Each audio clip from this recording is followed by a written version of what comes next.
take control of this wonderful service now. Holy Spirit, have your way. Let your presence fill this place. Let the cloud of your glory fill this house.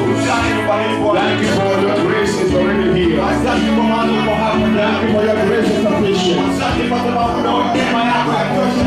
your power is present. The glory is here. The power is here. The anointing is here. Holy Ghost, you are here. Thank you so much for the miracles, for the signs, for the wonders, for the power to liberate, to save, bless, to set free. Thank you, Lord Jesus. Thank you, Lord Jesus. Thank you, Lord Jesus. Thank you, Lord Jesus. Hallelujah. Hallelujah. Yes. Wasahiliwe. Wasahiliwe. Bwana. Wasahiliwe. Bwana. Wasahiliwe.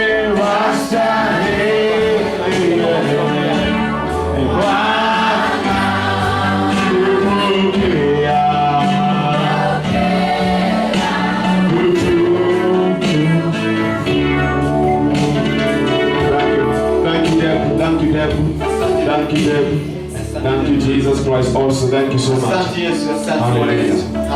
It is time. You can have your seat.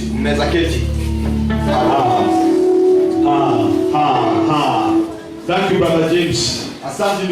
Done a wonderful job today. The Lord will renew your strength. I know you're a little bit tired. But for this purpose you are here.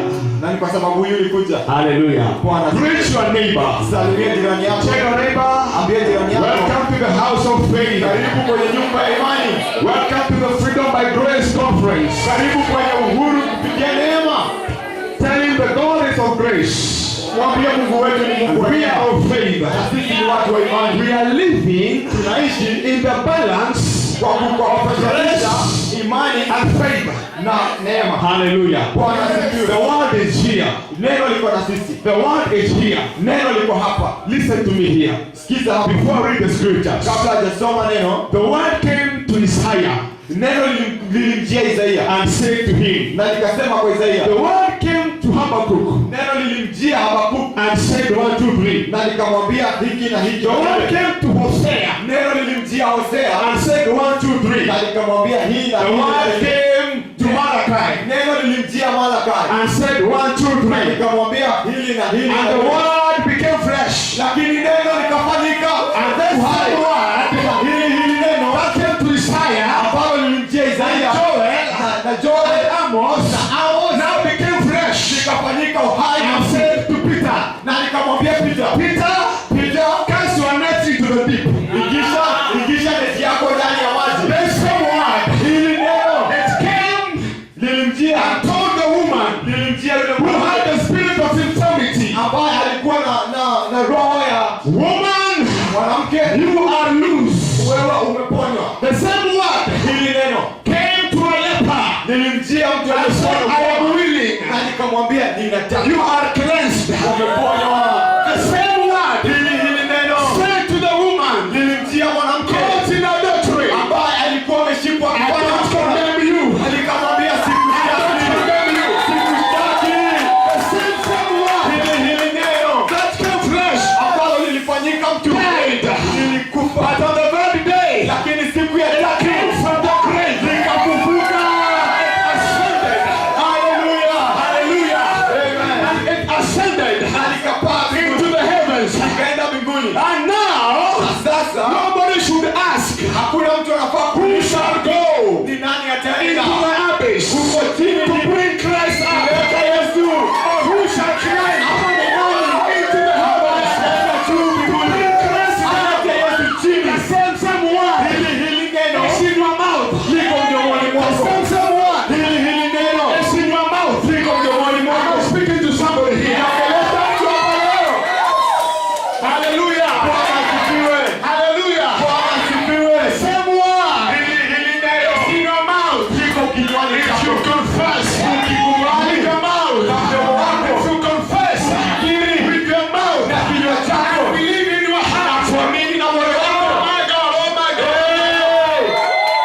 linafanyika mtu.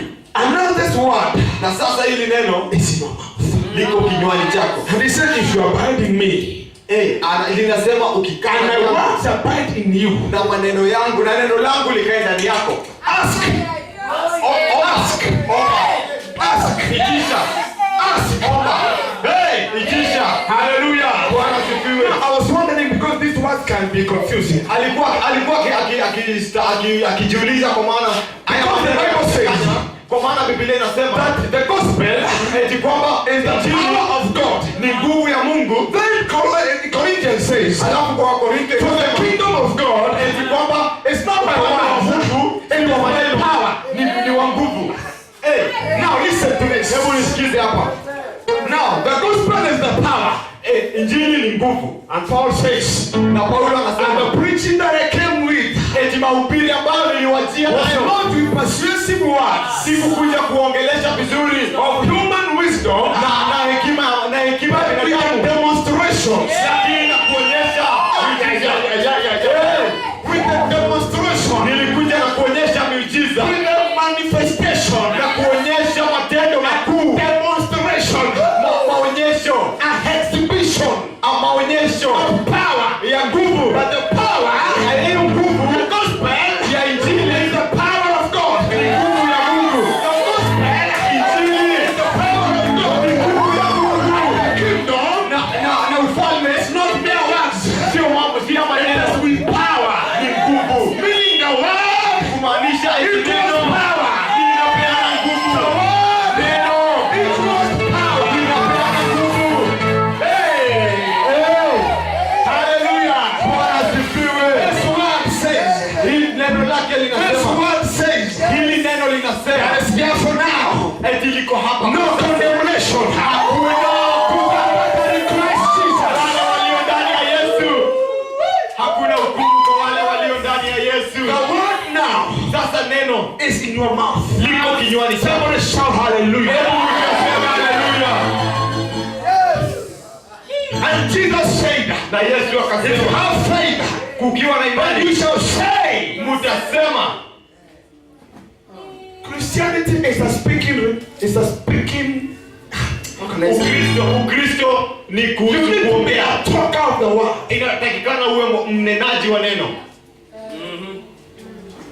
Hello. Are you getting what I'm saying? Nani mnamsikia? You need to be speakers. Inafaa muwe wa You neno. need to put the word in your mouth. Inafaa muweke neno mdomo Because vichwani vyenu.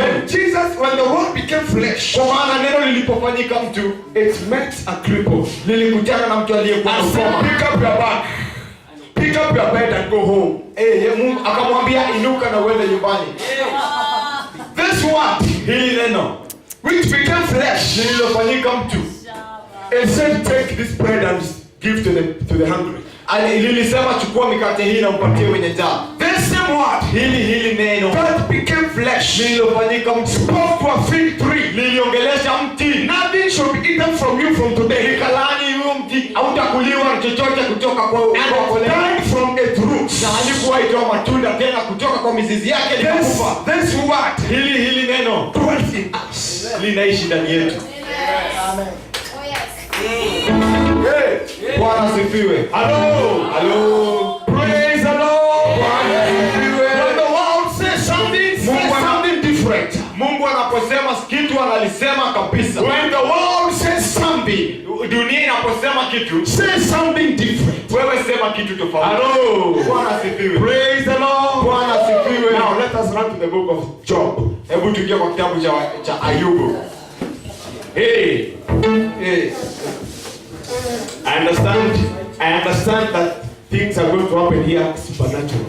Ninajua kuna mambo yanafanyika hapa kwa nguvu isiyo For ya kawaida. we are performers of the supernatural. Kwa maana sisi sio watu wa kawaida. We are performers of the unknown. Sisi ni watu wa kufanya mambo yasiyojulikana. Hey, Bwana asifiwe. I'm saying we are performers of the unknown. Sisi ni watu wa kufanya mambo Things yasiyojulikana. that cannot be explained in a chemical laboratory. Tunayofanya hayawezi kujulikana kutokana na hekima. No scientist can understand this. Hakuna wanasayansi wanaelewa haya. How you can turn water into wine cannot be proven in a laboratory. Vile unaweza badilisha maji kuwa divai haiwezi ikaeleweka. How HIV positive can turn to negative cannot explain in a hospital lab. Vile mtu aliye na ukimwi anakosa ukimwi haiwezi kaeleweka.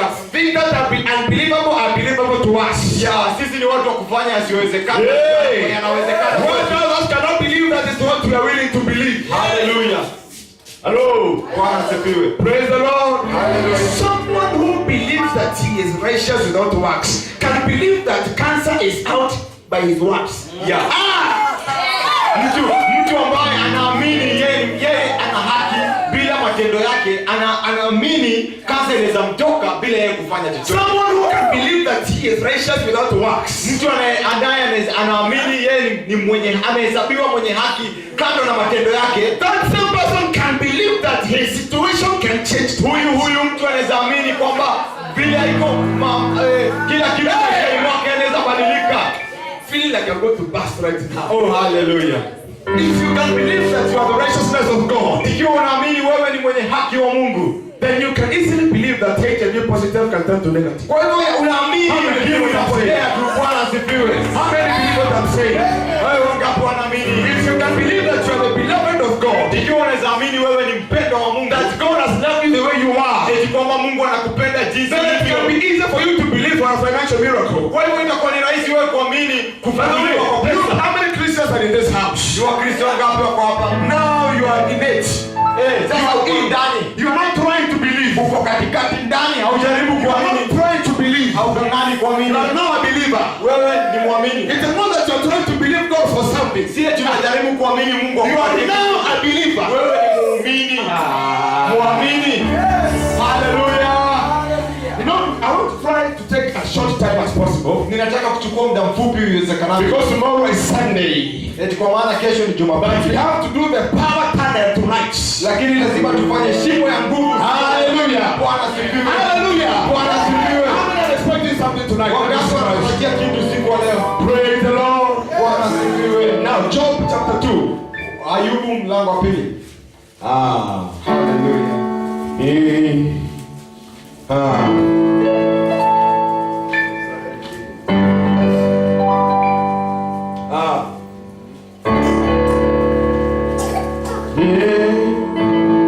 Yesu.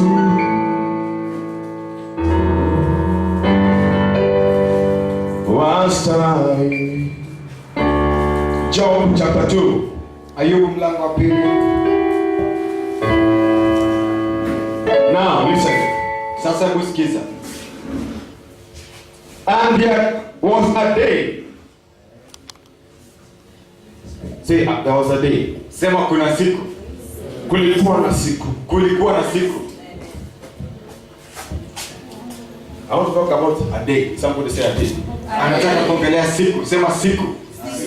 By the way, for you who don't know, Job is the oldest book in the Bible. It's not supposed to be book nyuma.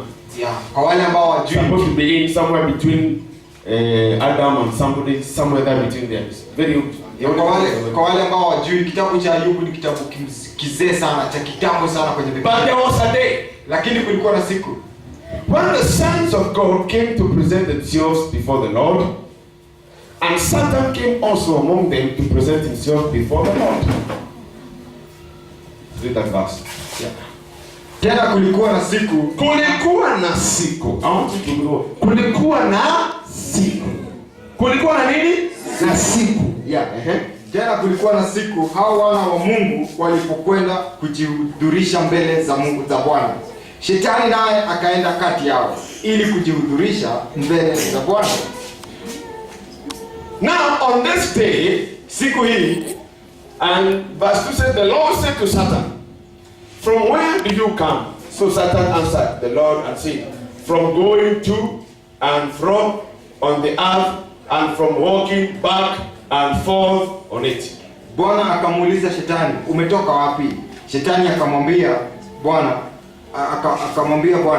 na kusema, natoka katika kuzunguka zunguka duniani na katika kutembea huku na huku humo. So the devil is actually a spiritual chokora. Kwa hivyo Shetani is a spiritual chokora.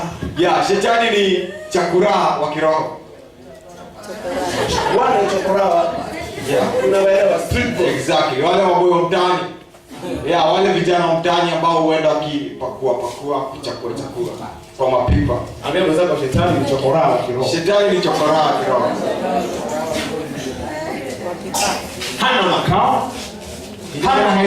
He has no headquarters. Hana mahali pake pa kukaa. He has no plan. Hana mipango. He has no focus. Hana misingi. His job is to kuzurura wapi? Kazi yake ni kuzunguka hapa na pale, akipanda anateremka, akienda kushoto anaenda kulia. Kustaka. And that is how he ended up stumbling into a meeting which he was not invited. Na hivyo ndivyo alienda akaangukia mkutano ambao hakuwa ameitiwa. Because here it says the sons of God, kwa maana hapa inasema wana wa Mungu assembled themselves, walikusanyika. But then Satan, lakini shetani also, hata yeye pia came, akaja. And then because he was not invited, lakini kwa sababu hakuwa amealikwa, had no invitation letter, hakuwa amealikwa, God asked him, Mungu akamuuliza, where have you come from? Umetoka wapi wewe? And then he says, kazi yangu si chokora. And then akajibu majibu ya so you understand God? I think I can picture him with a moral in his mouth. Anaweza mpicha with a gum akivuta. Mimi nimetoka up and down, upande wa kushoto na wa kulia. Then God says, Mungu akamwambia, have you considered my servant Job? Je, umemwona mtumishi wangu Ayubu? Yeah, je, umemwona mtumishi wangu Ayubu? That there is none like him on the earth. Eti kwamba hakuna aliye kama yeye duniani. Blameless and upright man. Ambaye ako sawa bila uchafu, ambaye ako sawa na mwenye haki. One who fears God and shuns evil. Yeye ambaye anamuogopa Mungu na kuchukia maovu. And still he holds fast to his integrity. Ambaye anajidhamini na kuishi sawa kabisa. Although you incite me against him, ingawa ulinizungumzia kwenda kinyume na yeye, to destroy him without cause, kumharibu bila kummaliza bila makosa yoyote. Now this time, sasa that we are reading here, wakati huu ambao tunasoma sasa, some people have this picture, kuna watu ambao wana picha hii, that God collaborates with the devil. Eti Mungu hufanya kazi pamoja na shetani. God and the devil work hand in hand. Eti Mungu na shetani wanapatana mikono. That is not so. Hiyo ni uongo. Number 2, kitu cha pili, the devil, shetani and God na Mungu are never in. It is not that they are two spiritual forces which try to fight each other. Mungu na shetani sio eti wanatoshana wanapigana sasa. If God snaps his finger like this, eti Mungu akifanya tu kidole hivi, he can terminate the devil. Anamaliza shetani. So this is what is happening here. Kwa hivyo kinachofanyika hapa does not mean that God works hand in hand with the enemy. Haituonyeshi eti Mungu yeye hufanya kazi mkono kwa mkono na shetani. The book of Job was written way before any covenant was made. Tunawaambia kitabu cha Ayubu kiliandikwa kabla ya agano lolote kufanywa. Praise the Lord. But there was a day. Juu inasema kulikuwa na siku. There was a day. Kulikuwa na siku. When the devil, ambapo Satan could go to the presence of God, angeweza kwenda mbele za Mungu and accuse people na kuwashtaki watu before God, mbele ya Mungu. There was a day. Kulikuwa na siku when the enemy, ambapo adui could go angeweza kwenda God bad news, angeweza kwenda kuambia Mungu concerning you, kuhusu wewe. Because then, kwa sababu siku hiyo people had no written code of law or anything. Watu hawakuwa na agano lolote. Actually, Job was there before the law. Kwa maana Ayubu alikuwa hata kabla ya agano la sheria. And because Adam had sold the world into the hands of the devil, lakini kwa sababu Adamu alikuwa ameuza dunia kwa mikono ya shetani. So meaning that already Job was in the hands of the devil. Kumaanisha kwamba shetani tayari alikuwa kwa mikono, Ayubu alikuwa tayari kwa mikono ya shetani. Because he was now the world was given to him by Adam. Kwa maana dunia ilikuwa imepeanwa kwa adui. So it is not that God gave the devil permission to destroy Job. Sio eti kwamba Mungu alipatia shetani ruhusa ya kumharibu Ayubu. Job was already under the rulership of the evil one. Lakini Ayubu tayari alikuwa kwa mikono ya adui. Are you getting what I'm saying? Unapata ninachosema? Are you getting what I'm saying? Unapata what the devil was doing, kile shetani alikuwa was accusing Job, ni kumshtaki Ayubu in the presence of God, mbele ya Mungu. But let us now write to the book of Revelation. Hebu sasa twende kwa kitabu cha Ufunuo chapter 12. Mlango wa 12. I am going to read the Kiswahili Bible Amen. to save time. Amen. Hallelujah. Bwana asifiwe. Somebody tell your neighbor there was a day Ambia jirani yako when God ambapo Mungu could hear bad things about you angesikia vitu vibaya from the devil. kutoka kwa There was a day kulikuwa na siku when the devil ambapo shetani access alikuwa na njia and had a place alikuwa na nafasi in heaven. mbinguni ya kuingia mbinguni. Revelation Ya twende kwa kitabu cha Ufunuo chapter 12. mlango wa 12. And there was a day Na kulikuwa na siku kulikokuwa na vita mbinguni. There was a day kulikuwa na siku kulikuwa na siku na hiyo siku kulikuwa na vita mbinguni. There was a day that there was a battle and the battle. Mikaeli na malaika zake wakapigana And Michael and his angels fought. na yule joka With that snake. yule joka naye akapigana nao And the serpent fought with them. pamoja na malaika zake. Together with his angels. Nao Now hawakushinda. they did not win. Wala mahali pao Or even their place hapakuonekana tena mbinguni. was not seen anymore in heaven. Yule joka That serpent akatupwa. was thrown. Yule mkubwa That big serpent. joka wa zamani That big old serpent. aitwaye Ibilisi By name Lucifer. na Shetani Therefore in the dragon. audanganyaye ulimwengu wote, Who is the liar to the world. akatupwa hata chini Was thrown down here. na malaika zake wakatupwa pamoja naye. Together with his fallen angels. Nikasikia sauti And I heard a voice. kuu mbinguni A big great voice. ikisema, Saying. sasa Now. kumekuwa wokovu There is salvation. na nguvu And power. na ufalme And kingdom. wa Mungu wetu Of our God. na mamlaka And the authority. wa Kristo wake, Of Christ. kwa maana Because. ametupwa chini Because he has been thrown away. mshtaki wa ndugu zetu, The accuser of the brethren. ametupwa He chini has been thrown away. mshtaki wa ndugu zetu. The accuser of the I'm going to brethren. say this and if somebody understands me. Atasema hii mpaka mtu amwelewe. Ametupwa He has been chini thrown down. mshtaki wa ndugu The accuser zetu. of the brethren. Hey. Ametupwa He has chini been cast down. mshtaki wa ndugu The zetu. accuser of the brethren. Yeye awashtakie mbele za Mungu wetu He who accused them before our God. mchana na usiku. Day and night. There was a day Kulikuweko when na the siku devil could accuse you, ambapo shetani angeweza kukushtaki. but then there came a day Lakini kukaja siku when there was nyingine war in heaven ambapo kulikuwa na vita and there mbinguni. was a fight in heaven. Na kulikuwa na vita mapigano. Michael fought with his angels. Malaika wa vita anaitwaye Michael na malaika wenzake wakapigana. And the dragon fought with them. Wakapigana na joka na malaika Now they wake. did not win. Lakini vita ikashindwa. Nowhere was there no place found for them. Wakamshinda huyu nyoka na wakamaliza nafasi yake. This means Hiyo inamaanisha his access into heaven, njia yake ya kuingia into mbinguni the presence of God, ili kwenda mbele za is Mungu. no longer there. Haiko tena. Am I talking to somebody? Bwana asifiwe. Bwana Ay. asifiwe. I'm saying this. Anasema hivi. It means this. Inamaanisha hivi. Now, Eti sasa his position to his access to the presence of the Father, shetani hana nafasi ya kufika mbele ya Mungu. to tell God bad news about you anymore. Ili amwambie Mungu mambo mbaya kuhusu wewe. Somebody is not getting what I'm saying. Hamumwelewi. Now, let me put it this way. Acha iweke hivi. Bwana asifiwe sana. Praise God. Bwana asifiwe. Praise God. Kulikuwa na siku. There was a day. Sema kulikuwa na siku. There was a day. Ambapo shetani alikuwa na access na barabara ya kushtaki wa Kristo mbele za Mungu. When the devil Bwana asifiwe sana. go and accuse people Na kukawa hivi. Na Hiyo siku hakukuwa na agano yoyote. there was no covenant. Hiyo siku hakukuwa na mapatano yoyote. Hallelujah. Hiyo siku hakukuwa na agreement yoyote.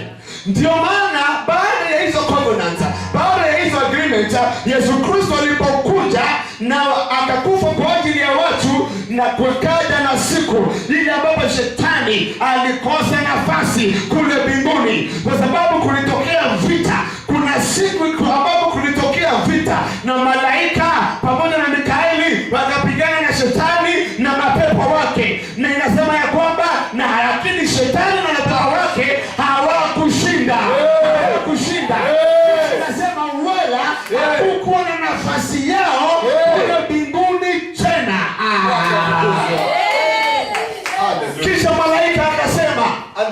say, Na sasa and now wokovu salvation na ukombozi and na redemption nguvu and power na uweza and authority wa Mungu Baba our God na mamlaka and authority wa Kristo wake His Christ umeonekana has been revealed kwa njia gani? in this way. Sababu anayewashtaki Because the accuser ndugu zetu of the brethren ametupa has chini. been cut down. Anayewashtaki The accuser ndugu zetu of the brethren ametupa has chini. been cut down. Nikupe habari njema. This is good Ile news. siku uliokoka That day you gave your life to the mpaka Lord. leo Until today, hakuna mtu there has been no one katika mkono wa Mungu Baba on the right or anywhere close to God wa kumwambia Mungu habari mbaya kukuhusu. of accusing you. Haleluya. Bwana asifiwe. Praise be to Bwana God. asifiwe. Praise be to God. Sababu huo wakati Because back in the ile days, siku ya Ayubu those days of Job, shetani angesimama the devil could na come asema mwangalie vile ambavyo amefanya dhambi, and accuse you. mwangalie For God vile haombi, accuse you. Yeah, accuse you because of mwangalie praying. vile ambavyo amempatia sheria Torati lakini haya